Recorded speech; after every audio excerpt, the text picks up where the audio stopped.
It was said that a new person had appeared on the seafront, a lady with a little dog. Dmitri Gurov, who had by then been a fortnight at Yalta and so was fairly at home there, had begun to take an interest in new arrivals. Sitting in Verney's pavilion, he saw walking on the seafront a fair-haired young lady of medium height wearing a beret. A white Pomeranian dog was running behind her, and afterwards he met her in the public gardens and in the square several times a day. She was walking alone, always wearing the same beret and always with the same white dog. No one knew who she was, and everyone called her simply the lady with the dog. If she is here alone without a husband or friends, it wouldn't be amiss to make her acquaintance, Gurov reflected. He was under 40, but he had a daughter already 12 years old and 2 sons at school. He had been married young, when he was a student in his 2nd year, and by now his wife seemed half as old again as he.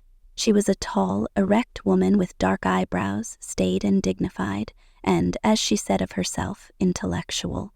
She read a great deal, used phonetic spelling, called her husband not Dmitri, but Dmitri, and he secretly considered her unintelligent, narrow, inelegant, was afraid of her, and did not like to be at home. He had begun being unfaithful to her long ago, had been unfaithful to her often, and probably on that account almost always spoke ill of women, and when they were talked about in his presence, used to call them the lower race. It seemed to him that he had been so schooled by bitter experience that he might call them what he liked, and yet he could not get on for 2 days together without the lower race.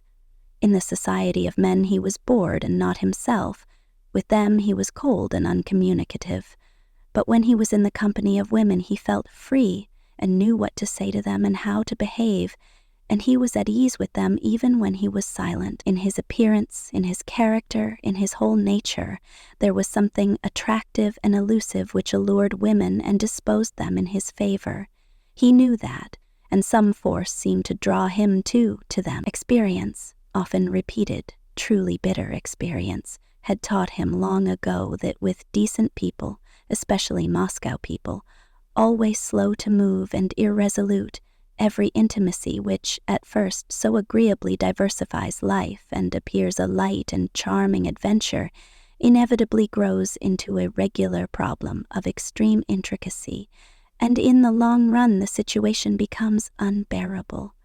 But at every fresh meeting with an interesting woman, this experience seemed to slip out of his memory, and he was eager for life, and everything seemed simple and amusing. One evening he was dining in the gardens, and the lady in the beret came up slowly to take the next table.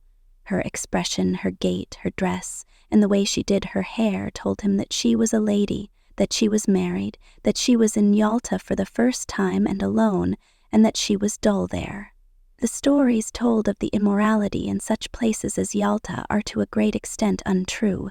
He despised them, and knew that such stories were for the most part made up by persons who would themselves have been glad to sin if they had been able. But when the lady sat down at the next table 3 paces from him, he remembered these tales of easy conquests, of trips to the mountains, and the tempting thought of a swift, fleeting love affair, a romance with an unknown woman whose name he did not know, suddenly took possession of him. He beckoned coaxingly to the Pomeranian, and when the dog came up to him, he shook his finger at it. The Pomeranian growled. Gurov shook his finger at it again. The lady looked at him and at once dropped her eyes. "He doesn't bite," she said, and blushed. "May I give him a bone?" he asked, and when she nodded, he asked courteously, "Have you been long in Yalta?" "5 days, and I have already dragged out a fortnight here." There was a brief silence. "Time goes fast, and yet it is so dull here," she said, not looking at him. "That's only the fashion to say it is dull here. A provincial will live in Belyov or Zhidra and not be dull, and when he comes here it's, oh, the dullness, oh, the dust. One would think he came from Granada." She laughed. Then both continued eating in silence, like strangers. But after dinner they walked side by side, and there sprang up between them the light, jesting conversation of people who are free and satisfied, to whom it does not matter where they go or what they talk about. They walked and talked of the strange light on the sea. The water was of a soft, warm lilac hue, and there was a golden streak from the moon upon it. They talked of how sultry it was after a hot day. Gurov told her that he came from Moscow, that he had taken his degree in arts but had a post in a bank, that he had trained as an opera singer but had given it up, that he owned 2 houses in Moscow. And from her he learnt that she had grown up in Petersburg, but had lived in Say since her marriage 2 years before, that she was staying another month in Yalta, and that her husband, who needed a holiday too, might perhaps come and fetch her. She was not sure whether her husband had a post in a crown department or under the provincial council, and was amused by her own ignorance, and Gurov learnt too that she was called Anna Sergeyevna. Afterwards he thought about her in his room at the hotel, thought she would certainly meet him next day. It would be sure to happen. As he got into bed he thought how lately she had been a girl at school, doing lessons like his own daughter. He recalled the diffidence, the angularity, that was still manifest in her laugh and her manner of talking with a stranger. This must have been the first time in her life she had been alone in surroundings in which she was followed, looked at, and spoken to merely from a secret motive which she could hardly fail to guess. He recalled her slender, delicate neck, her lovely gray eyes. There's something pathetic about her anyway, he thought, and fell asleep. A week had passed since they had made acquaintance. It was a holiday. It was sultry indoors, while in the street the wind whirled the dust round and blew people's hats off. It was a thirsty day, and Gurov often went into the pavilion and pressed Anna Sergeyevna to have syrup and water or an ice. One did not know what to do with oneself. In the evening, when the wind had dropped a little, they went out on the groyne to see the steamer come in. There were a great many people walking about the harbor. They had gathered to welcome someone bringing bouquets, and 2 peculiarities of a well-dressed Yalta crowd were very conspicuous. The elderly ladies were dressed like young ones, and there were great numbers of generals. Owing to the roughness of the sea, the steamer arrived late, after the sun had set, and it was a long time turning about before it reached the groyne. Anna Sergeyevna looked through her lorgnette at the steamer and the passengers as though looking for acquaintances, and when she turned to Gurov, her eyes were shining. She talked a great deal and asked disconnected questions, forgetting next moment what she had asked. Then she dropped her lorgnette in the crush. The festive crowd began to disperse. It was too dark to see people's faces. The wind had completely dropped, but Gurov and Anna Sergeyevna still stood, as though waiting to see someone else come from the steamer. Anna Sergeyevna was silent now and sniffed the flowers without looking at Gurov. "The weather is better this evening," he said.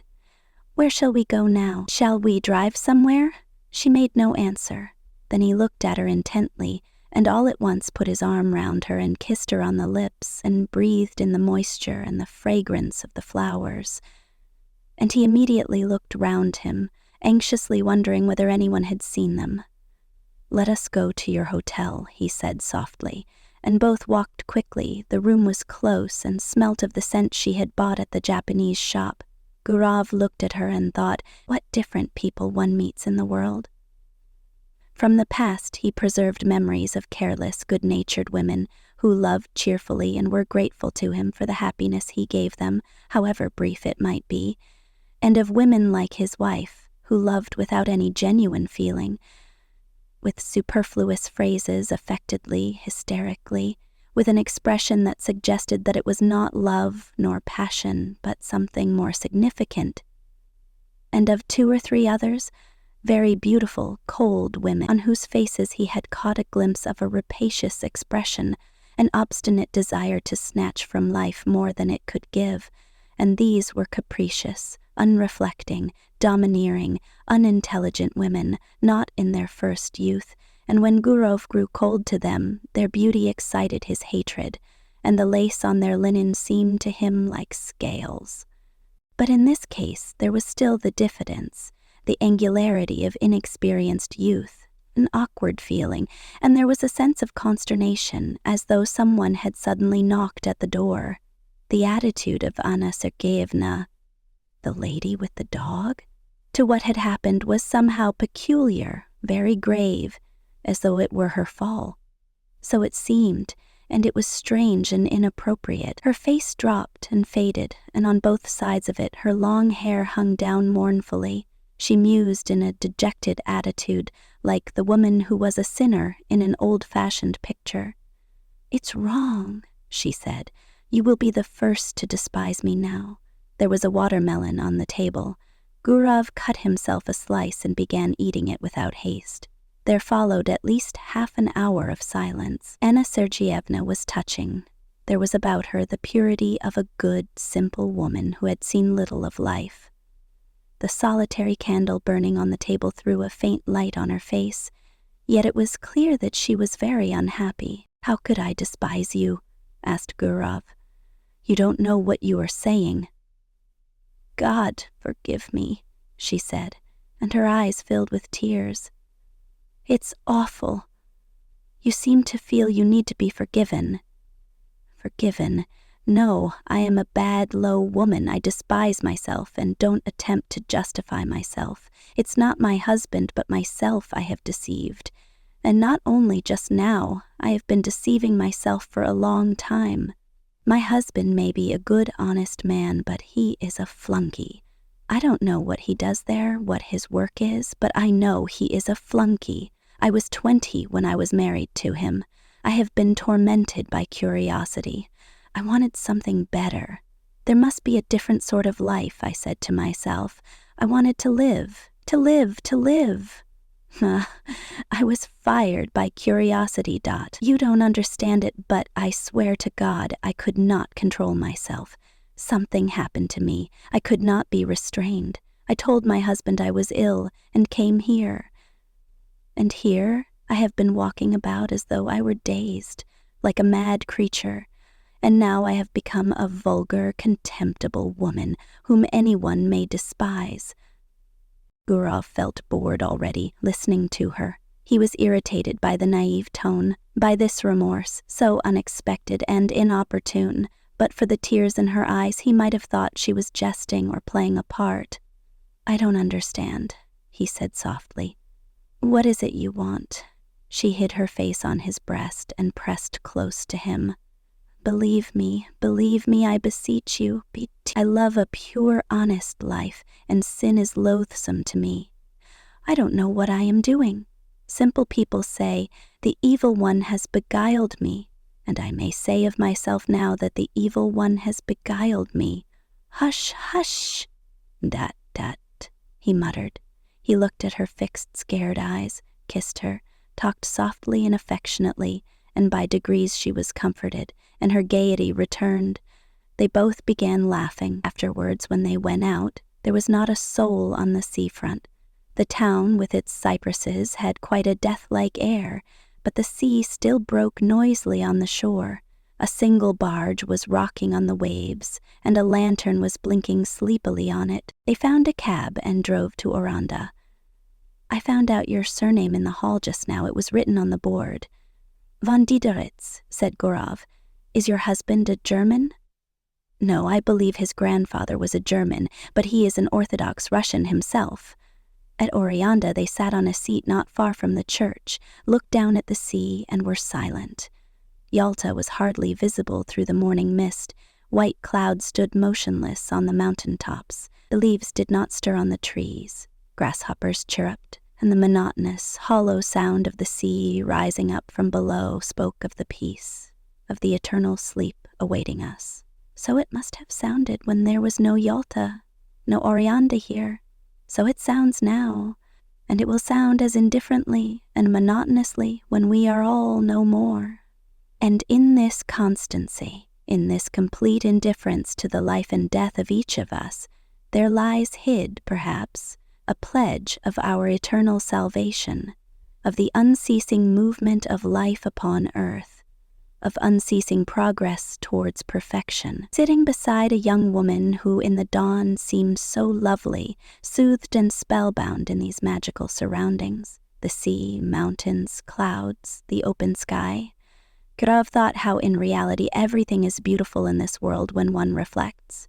Everything except what we think or do ourselves. when we forget our human dignity and the higher aims of our existence. A man walked up to them, probably a keeper, looked at them and walked away.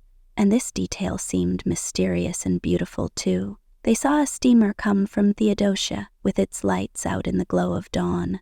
"There is dew on the grass," said Anna Sergeyevna after a silence. "Yes, it's time to go home."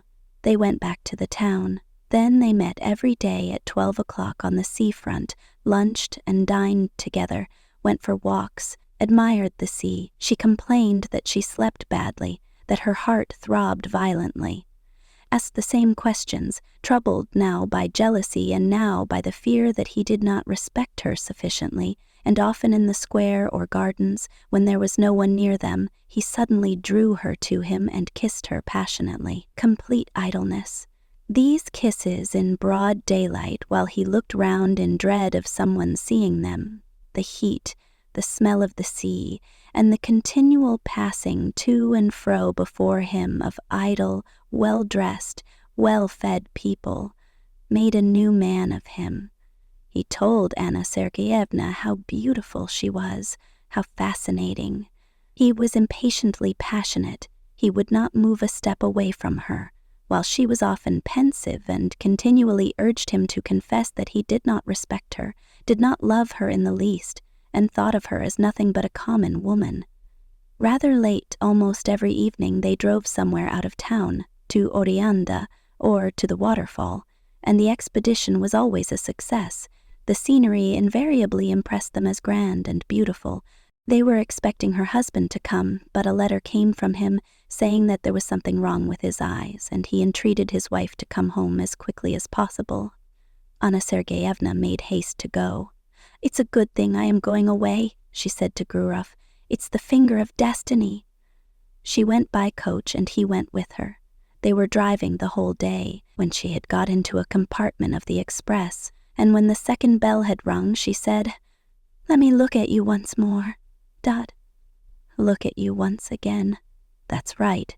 She did not shed tears, but was so sad that she seemed ill and her face was quivering. "I shall remember you, Dot. Think of you," she said. "God be with you, be happy, don't remember evil against me.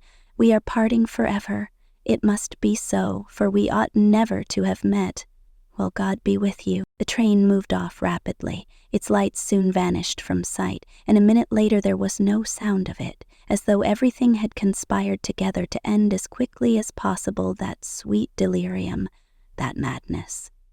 Left alone on the platform and gazing into the dark distance, Gurov listened to the chirrup of the grasshoppers and the hum of the telegraph wires, feeling as though he had only just waked up, and he thought, musing, that there had been another episode or adventure in his life, and it too was at an end, and nothing was left of it but a memory. He was moved, sad, and conscious of a slight remorse. This young woman whom he would never meet again had not been happy with him. He was genuinely warm and affectionate with her, but yet in his manner, his tone, and his caresses there had been a shade of light irony, the coarse condescension of a happy man who was, besides, almost twice her age. All the time she had called him kind, exceptional, lofty. Obviously he had seemed to her different from what he really was, so he had unintentionally deceived her. Here at the station was already a scent of autumn. It was a cold evening. "It's time for me to go north," thought Gurov as he left the platform. High time. At home in Moscow everything was in its winter routine. The stoves were heated, and in the morning it was still dark when the children were having breakfast and getting ready for school, and the nurse would light the lamp for a short time. The frosts had begun already. When the first snow has fallen, on the first day of sledge-driving, it is pleasant to see the white earth, the white roofs, to draw a soft, delicious breath, and the season brings back the days of one's youth. The old limes and birches, white with hoarfrost, have a good-natured expression.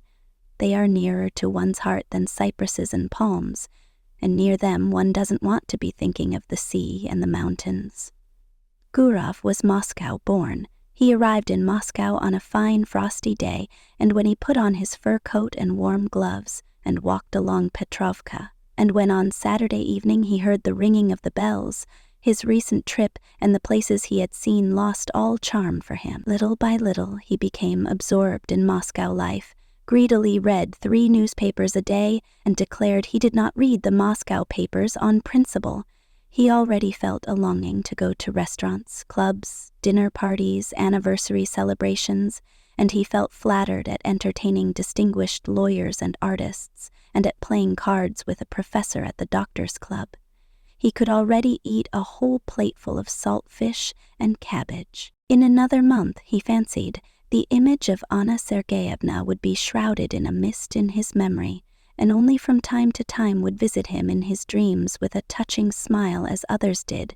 But more than a month passed, real winter had come, and everything was still clear in his memory, as though he had parted with Anna Sergeyevna only the day before, and his memories glowed more and more vividly. When, in the evening stillness, he heard from his study the voices of his children preparing their lessons, or when he listened to a song or the organ at the restaurant, or the storm howled in the chimney, suddenly everything would rise up in his memory, what had happened on the groin, and the early morning with the mist on the mountains, and the steamer coming from Theodosia, and the kisses. He would pace a long time about his room, remembering it all and smiling. Then his memories passed into dreams, and in his fancy the past was mingled with what was to come. Anna Sergeyevna did not visit him in dreams, but followed him about everywhere like a shadow and haunted him. When he shut his eyes, he saw her as though she were living before him, and she seemed to him lovelier, younger, tenderer than she was, and he imagined himself finer than he had been in Yalta. In the evenings she peeped out at him from the bookcase, from the fireplace, from the corner. He heard her breathing, the caressing rustle of her dress. In the street, he watched the women, looking for someone like her. He was tormented by an intense desire to confide his memories to someone. But in his home it was impossible to talk of his love, and he had no one outside. He could not talk to his tenants nor to anyone at the bank. And what had he to talk of? Had he been in love then? Had there been anything beautiful, poetical, or edifying, or simply interesting in his relations with Anna Sergeyevna? And there was nothing for him but to talk vaguely of love, of woman, and no one guessed what it meant. Only his wife twitched her black eyebrows and said, "The part of a lady killer does not suit you at all, Dmitri." One evening, coming out of the doctor's club with an official with whom he had been playing cards, he could not resist saying, "If only you knew what a fascinating woman I made the acquaintance of in Yalta." The official got into his sledge and was driving away, but turned suddenly and shouted, "Dmitri! Dmitrich!" "What? You were right this evening. The sturgeon was a bit too strong." These words, so ordinary, for some reason moved Gurov to indignation and struck him as degrading and unclean. What savage manners! What people! What senseless nights! What uninteresting, uneventful days! The rage for card-playing, the gluttony, the drunkenness, the continual talk always about the same thing, useless pursuits and conversations always about the same things absorb the better part of one's time, the better part of one's strength, and in the end there is left a life groveling and curtailed, worthless and trivial, and there is no escaping or getting away from it, just as though one were in a madhouse or a prison. Gurov did not sleep all night and was filled with indignation, and he had a headache all next day. And the next night he slept badly. He sat up in bed thinking or paced up and down his room. He was sick of his children, sick of the bank. He had no desire to go anywhere or to talk of anything. In the holidays in December, he prepared for a journey and told his wife he was going to Petersburg to do something in the interests of a young friend, and he set off for south. What for? He did not very well know himself. He wanted to see Anna Sergeyevna and to talk with her, to arrange a meeting if possible. He reached Schloss in the morning and took the best room at the hotel, in which the floor was covered with gray army cloth, and on the table was an inkstand, gray with dust and adorned with a figure on horseback, with its hat in its hand and its head broken off. The hotel porter gave him the necessary information. Von Dideritz lived in a house of his own in Old Goncharny Street. It was not far from the hotel. He was rich and lived in good style and had his own horses. Everyone in the town knew him. The porter pronounced the name Dideritz. Gurov went without haste to Old Goncharny Street and found the house. Just opposite the house stretched a long gray fence adorned with nails. Who would run away from a fence like that, thought Gurov, looking from the fence to the windows of the house and back again. He considered, today was a holiday, and the husband would probably be at home, and in any case it would be tactless to go into the house and upset her. If he were to send her a note, it might fall into her husband's hands, and then it might ruin everything. The best thing was to trust to chance. And he kept walking up and down the street by the fence, waiting for the chance. He saw a beggar go in at the gate and dogs fly at him. Then an hour later he heard a piano, and the sounds were faint and indistinct. Probably it was Anna Sergeyevna playing.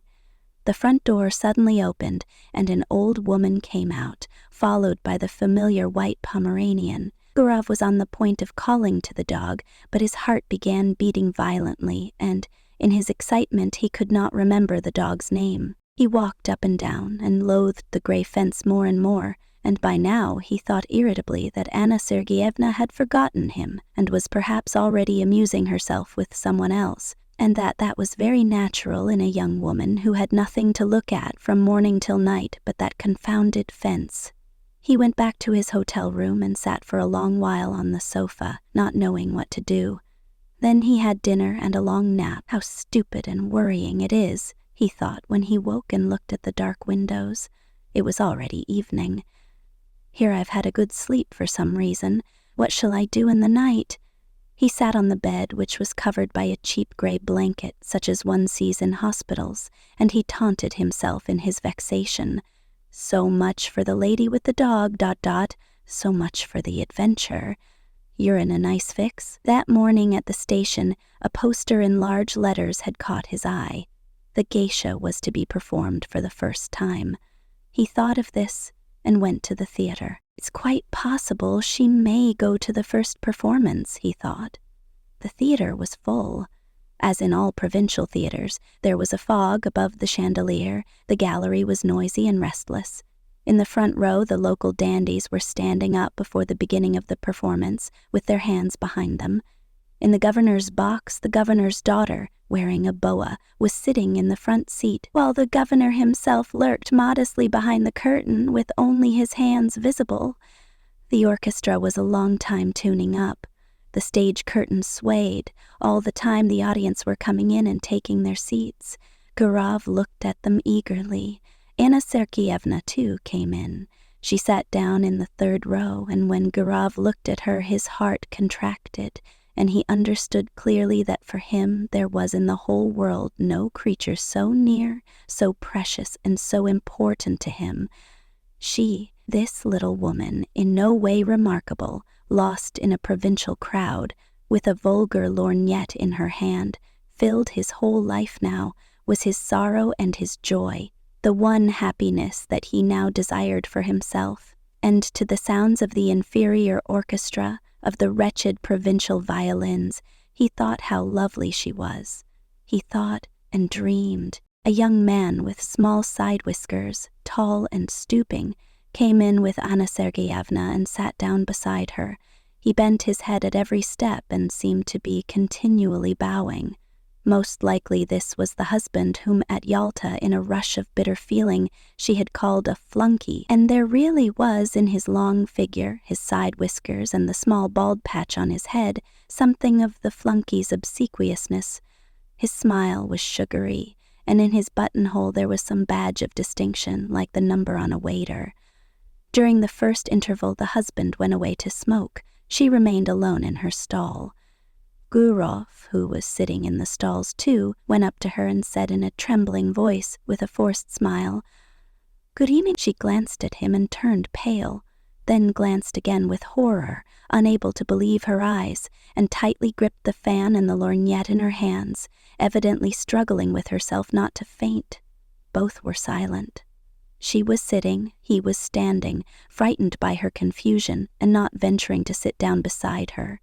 The violins and the flute began tuning up. He felt suddenly frightened. It seemed as though all the people in the boxes were looking at them. She got up and went quickly to the door. He followed her, and both walked senselessly along passages and up and down stairs, and figures in legal, scholastic, and civil service uniforms, all wearing badges, flitted before their eyes.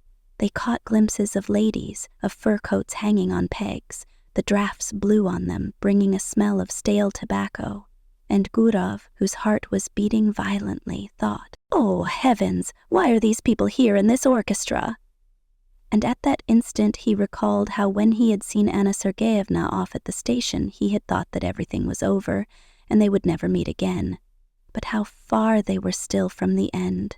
On the narrow, gloomy staircase, over which was written "to the amphitheater," she stopped. "How you have frightened me," she said, breathing hard, still pale and overwhelmed. "Oh, how you have frightened me. I am half dead. Why have you come? Why?" "But do understand, Anna. Do understand," he said hastily in a low voice. "I entreat you to understand." She looked at him with dread, with entreaty, with love. She looked at him intently to keep his features more distinctly in her memory. "I am so unhappy," she went on, not heeding him. "I have thought of nothing but you all the time. I live only in the thought of you. I wanted to forget you. But why, oh why, have you come?" On the landing above them, 2 schoolboys were smoking and looking down, but that was nothing to Gurov. He drew Anna Sergeyevna to him and began kissing her face, her cheeks, and her hands. "What are you doing? What are you doing?" she cried in horror, pushing him away. "We are mad. Go away today. Go away at once. Dot, dot, dot, I beseech you, by all that is sacred, I implore you. Dot, dot, dot, there are people coming this way." Someone was coming up the stairs. "You must go away," Anna Sergeyevna went on in a whisper. "Do you hear, Dmitri Dmitrich? I will come and see you in Moscow. I have never been happy. I am miserable now, and I never, never shall be happy. Never. Don't make me suffer still more. I swear I'll come to Moscow. But now, let us part, my precious, good, dear one. We must part." She pressed his hand and began rapidly going downstairs, looking round at him, and from her eyes he could see that she really was unhappy. Gurov stood for a little while, listened. Then, when all sound had died away, he found his coat and left the theater. And Anna Sergeyevna began coming to see him in Moscow. Once in 2 or 3 months she left Slav, telling her husband that she was going to consult a doctor about an internal complaint, and her husband believed her and did not believe her. In Moscow she stayed at the Slavyansky Bazaar Hotel, and at once sent a man in a red cap to Gurov. Gurov went to see her, and no one in Moscow knew of it. Once he was going to see her in this way on a winter morning. The messenger had come the evening before when he was out. With him walked his daughter, whom he wanted to take to school. It was on the way. Snow was falling in big, wet flakes. "It's 3 degrees above freezing point, and yet it is snowing," said Gurov to his daughter. "The thaw is only on the surface of the earth. There is quite a different temperature at a greater height in the atmosphere. And why are there no thunderstorms in the winter, father?" He explained that, too. He talked, thinking all the while that he was going to see her, and no living soul knew of it, and probably never would know.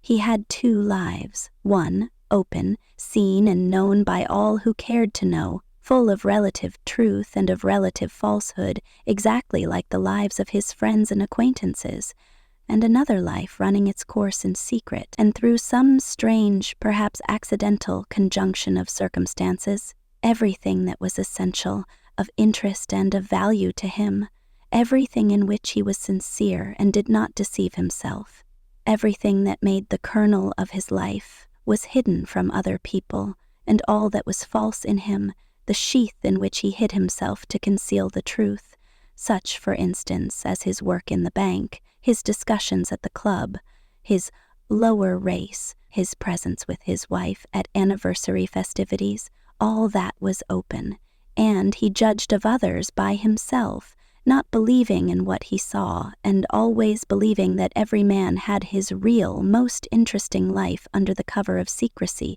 and under the cover of night.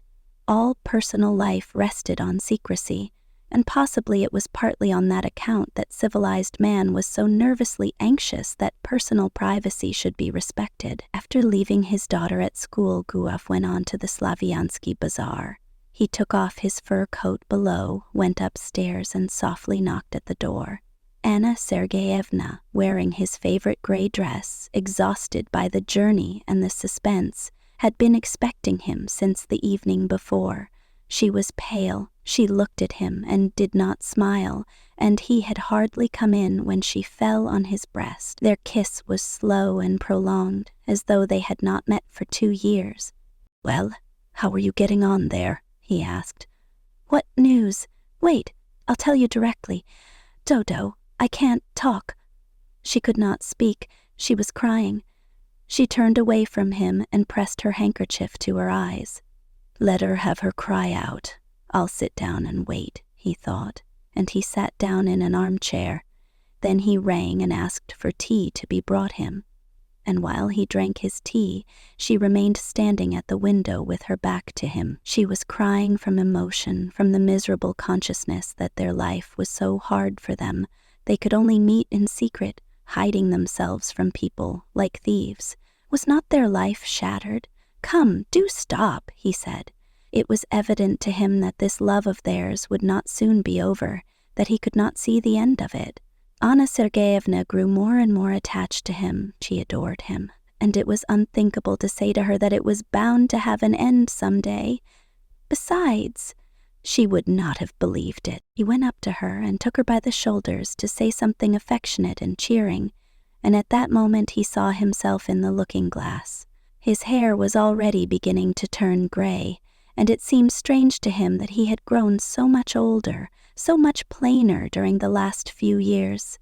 The shoulders on which his hands rested were warm and quivering. He felt compassion for this life, still so warm and lovely, but probably already not far from beginning to fade and wither like his own. Why did she love him so much? He always seemed to women different from what he was, and they loved in him not himself, but the man created by their imagination, whom they had been eagerly seeking all their lives. And afterwards, when they noticed their mistake, they loved him all the same, and not one of them had been happy with him. Time passed, he had made their acquaintance, got on with them, parted, but he had never once loved. It was anything you like but not love. And only now, when his head was gray, he had fallen properly, really in love, for the first time in his life. Anna Sergeyevna and he loved each other like people very close and akin, like husband and wife, like tender friends. It seemed to them that fate itself had meant them for one another, and they could not understand why he had a wife and she a husband, and it was as though they were a pair of birds of passage, caught and forced to live in different cages.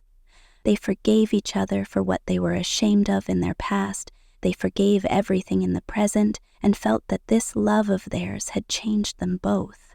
In moments of depression in the past, he had comforted himself with any arguments that came into his mind, but now he no longer cared for arguments. He felt profound compassion. He wanted to be sincere and tender. "Don't cry, my darling," he said. "You've had your cry, that's enough. Let us talk now, let us think of some plan." Then they spent a long while taking counsel together, talked of how to avoid the necessity for secrecy, for deception, for living in different towns and not seeing each other for long at a time. How could they be free from this intolerable bondage? How? He asked, clutching his head. And it seemed as though in a little while the solution would be found, and then a new and splendid life would begin. And it was clear to both of them that they had still a long, long road before them, and that the most complicated and difficult part of it was only just beginning.